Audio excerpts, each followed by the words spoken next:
आज हम गणेश शंकर विद्यार्थी द्वारा लिखित निबंध धर्म की आड़ के विषय में चर्चा करेंगे।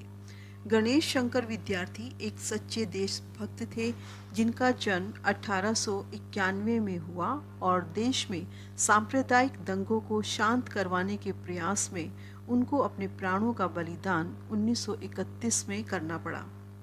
उनकी मृत्यु पर महात्मा गांधी ने भी कहा था कि काश ऐसी मौत मुझे भी मिली होती। उनकी नज़र में देश की आज़ादी सबसे महत्वपूर्ण थी, परंतु देश के लोग धर्म के नाम पर लड़ाइयाँ कर रहे थे और अपने वास्तविक उद्देश्य से भटक गए थे। गणेश शंकर जी ने देखा कि कुछ लोग अपने फायदे के लिए लोगों को आपस में धर्म के नाम पर लड़वा रहे हैं। उन्हें देश की आज़ादी से कोई मतलब नहीं है। लेखक को इस बात का बहुत दुख था कि लोग धर्म का वास्तविक अर्थ नहीं समझते, बल्कि धर्म के चिन्हों को लेकर अपने धर्म को सबसे बड़ा अथवा श्रेष्ठ घोषित करने की लड़ाई लड़ रहे हैं। लोग धर्म और ईमान पर जान देने और जान लेने पर उतारू हो रहे हैं, और ये केवल एक शहर की बात नहीं थी, हर जगह यही हाल था। कुछ लोग समाज में ऐसे भावपूर्ण शब्दों में भड़काऊ भाषण कला में सिद्धहस्त होते हैं कि सामान्य मूर्ख जनता बिना सोचे समझे उनके पीछे चल पड़ती है। स्वार्थी चालाक लोग उन मूर्ख सामान्य जन की शक्तियों और उत्साह का दुरुपयोग करने का कोई अवसर नहीं छोड़ते। उन्हीं की लाशों के अंबार पर वे अपना नेतृत्व और बड़प्पन कायम रखते हैं। वे इस तरह की शब्दावली का प्रयोग करते हैं कि साधारण जन को धर्म और ईमान पर जान देना फक्र की बात मालूम होती है। वास्तव में उनको धर्म का वास्तविक अर्थ नहीं पता होता। उन्हें नहीं मालूम कि धर्म तोड़ता नहीं है, जोड़ता है। और वे मूर्ख लोग अपनी जान देने को और लेने को तत्पर रहते हैं। उनको उकसाने वाले लोग अक्सर धर्म का मुखौटा ओढ़े रहते हैं। इसी तरह पाश्चात्य देशों में धनी लोग अपने बातों के जाल में साधारण जन को ऐसा फंसाते हैं कि मजदूर अपने जीवन की सार्थकता उन लोगों के लिए जी तोड़ मेहनत करने में समझने लगते हैं। वे स्वयं झोपड़ी में रहते हैं और चालाक और स्वार्थी लोग आलीशान महलों में वास करते हैं। लेखक चाहते हैं कि हमारे देश में लोग इन बातों को अच्छे से समझें, अच्छे से हर चीज़ का आकलन करें, धर्म के अर्थ को वास्तविक अर्थ में समझें। इसी तरह से अब आगे लेखक कहते हैं कि हमारे देश में धनपतियों का इतना जोर नहीं है जितना जोर धर्म का है। हमारे देश के लोग चालाक स्वार्थी लोग जो हैं वो जानते हैं कि भारत जो है एक धर्म प्रधान देश है। धर्म की रक्षा लोग प्राण देकर भी करते हैं। बस इसी बात का फायदा यहाँ के कुटिल बुद्धिजीवी वर्ग उठाते हैं। शब्दों का ऐसा जाल बुनते हैं कि सामान्य जन उसमें फंस कर रह जाते हैं। वे उनकी बुद्धि पर ऐसी मार मारते हैं कि उनकी तर्क शक्ति शून्य हो जाती है। फिर स्वार्थी लोग अपनी स्वार्थ सिद्धि के लिए ऐसे बुद्धिहीनों का भरपूर प्रयोग करते हैं जो धूर्त आदमियों का कद और आसन मजबूत कर देते हैं।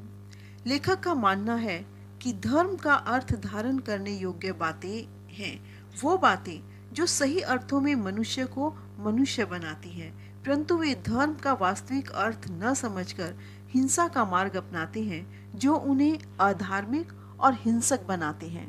उन्हें ये समझ में ही नहीं आता कि वो धर्म का पालन नहीं कर रहे हैं बल्कि अधर्म का पालन कर रहे हैं और अधार्मिक हो रहे हैं।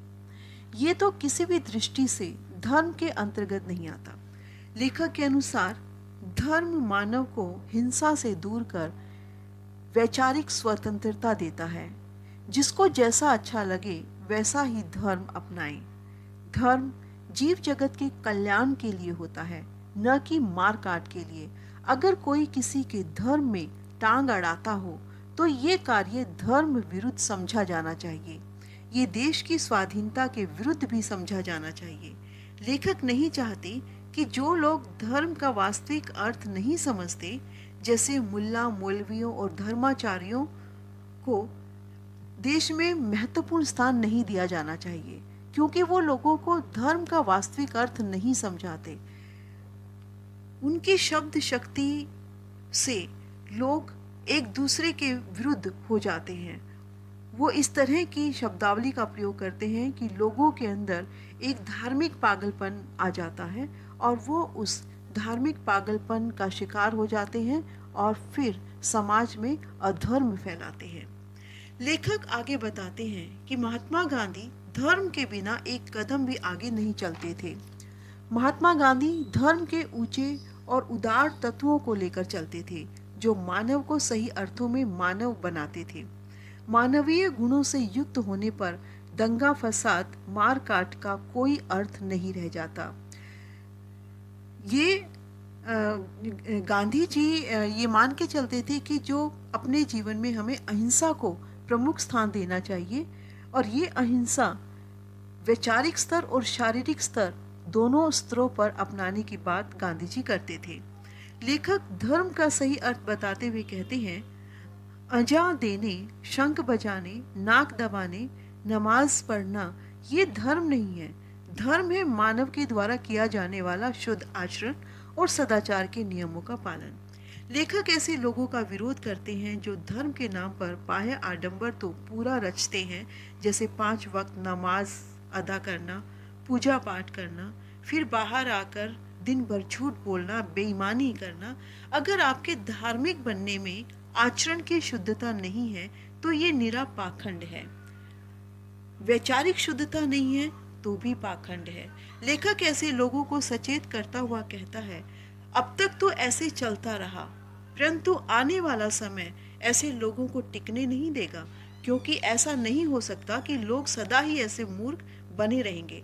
जैसे जैसे शिक्षा का प्रसार होगा, लोगों की बुद्धि का विकास होगा और उन्हें सत्य और बनावटीपन में अंतर अवश्य समझ आएगा।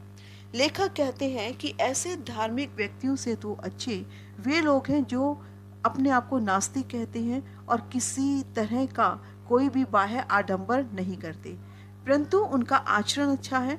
अच्छे आचरण वाले लोगों के कारण ही संसार में ईश्वरत्व और मनुष्यता आज तक कायम है।